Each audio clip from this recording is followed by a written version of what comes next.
Encounter news, अब लेंगे हर खबर की खबर।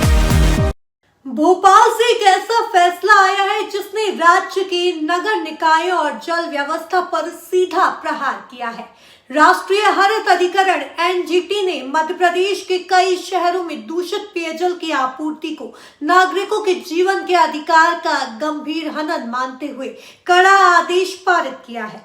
यह आदेश न केवल स्वास्थ्य के मुद्दे को संबोधित करता है बल्कि राज्य सरकार और स्थानीय निकायों पर जवाबदेही भी तय करता है। हमारे YouTube चैनल और Instagram पेज को सब्सक्राइब और फॉलो जरूर करें ताकि हर नई अपडेट की नोटिफिकेशन आप तक सबसे पहले पहुंचे।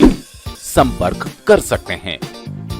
एनजीटी ने जहरीले पेयजल पर ऐतिहासिक फैसला सुनाते हुए पहली बार स्पष्ट कहा कि दूषित पानी नागरिकों के जीवन के अधिकार यानी संविधान के अनुच्छेद 21 का उल्लंघन है। याचिकाकर्ता कमल कुमार राठी की जनहित याचिका पर सुनवाई करते हुए एनजीटी ने आईआईटी इंदौर और सीपीसीबी की संयुक्त जांच समिति गठित की है, जो 6 सप्ताह में जमीनी रिपोर्ट सौंपेगी। अदालत ने सभी जिला कलेक्टर और नगर निगम आयुक्तों को आदेश भेजने का निर्देश दिया है ताकि राज्य में पेयजल की गुणवत्ता सुनिश्चित की जा सके। अदालत ने स्पष्ट कहा कि दूषित पानी नागरिकों के स्वास्थ्य पर सीधा हमला है और यह संविधान के अनुच्छेद 21 में प्रदत्त जीवन के अधिकार के विरुद्ध है। याचिकाकर्ता की ओर से वरिष्ठ अधिवक्ता हरप्रीत सिंह गुप्ता ने पैरवी की।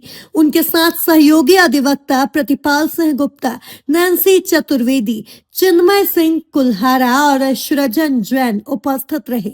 अदालत के सामने यह तथ्य रखा गया कि राजधानी भोपाल के तालाबों में फैकल कॉलिफॉर्म का स्तर 1600 मिली तक पहुंच चुका है। कई शहरों में सीवेज लाइनें पेयजल पाइपों को दूषित कर रही हैं। अदालत ने इस पर गंभीर टिप्पणी करते हुए मामले को सार्वजनिक स्वास्थ्य और पर्यावरणीय सुरक्षा से जोड़ते हुए केंद्र सरकार की ड्रिंकिंग फ्रॉम टैप नीति का पालन अनिवार्य कर दिया है। इसका अर्थ यह है कि अब नागरिकों को नल से ही पीने योग्य पानी उपलब्ध कराना शासन और स्थानीय निकायों की जिम्मेदारी बनेगी। मामले की गंभीरता को देखते हुए अदालत ने 6 सदस्यीय उच्च स्तरीय समिति गठित की है, जिसमें आईआईटी इंदौर, सीपीसीबी, पर्यावरण विभाग, नगरीय प्रशासन, जल संसाधन विभाग और मध्य प्रदेश प्रदूषण नियंत्रण बोर्ड के प्रतिनिधि शामिल होंगे। इस समिति को 6 सप्ताह में जमीनी हकीकत की रिपोर्ट पेश करनी होगी। अदालत ने आदेश दिया कि इस फैसले की प्रति प्रदेश के सभी जिला कलेक्टरों और सभी नगर निगम आयुक्तों को भेजी जाए ताकि वे अपने क्षेत्रों में तत्काल अनुपालन सुनिश्चित कर सकें। एनजीटी ने राज्य में पेयजल को शुद्ध और सुरक्षित बनाने के लिए कई बिंदुओं पर आधारित व्यापक दिशा निर्देश भी जारी किए हैं।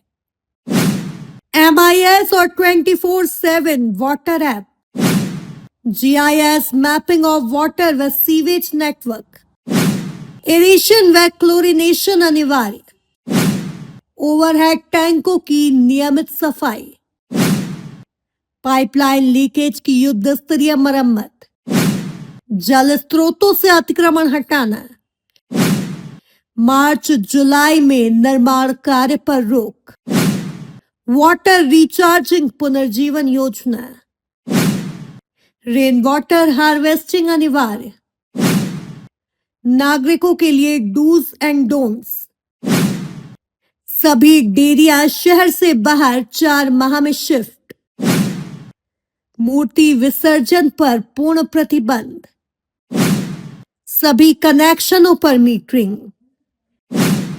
टैंकर सप्लाई के लिए पूर्व नियोजित व्यवस्था जैसी व्यवस्थाएं शामिल हैं। अदालत ने यह भी निर्देश दिया है कि नागरिकों को दिए जाने वाले पानी के बिल में उसकी गुणवत्ता का उल्लेख अनिवार्य होगा। अगले वर्ष गर्मियों में जल संकट से निपटने के लिए पहले से योजना तैयार रखने के निर्देश भी दिए गए हैं। इस मामले की अगली सुनवाई 30 मार्च 2026 को निर्धारित की गई है, जहां समिति की रिपोर्ट और अनुपालन की समीक्षा की जाएगी। इंदौर से एनकाउंटर न्यूज की रिपोर्ट। एनकाउंटर न्यूज, अब लेंगे हर खबर की खबर।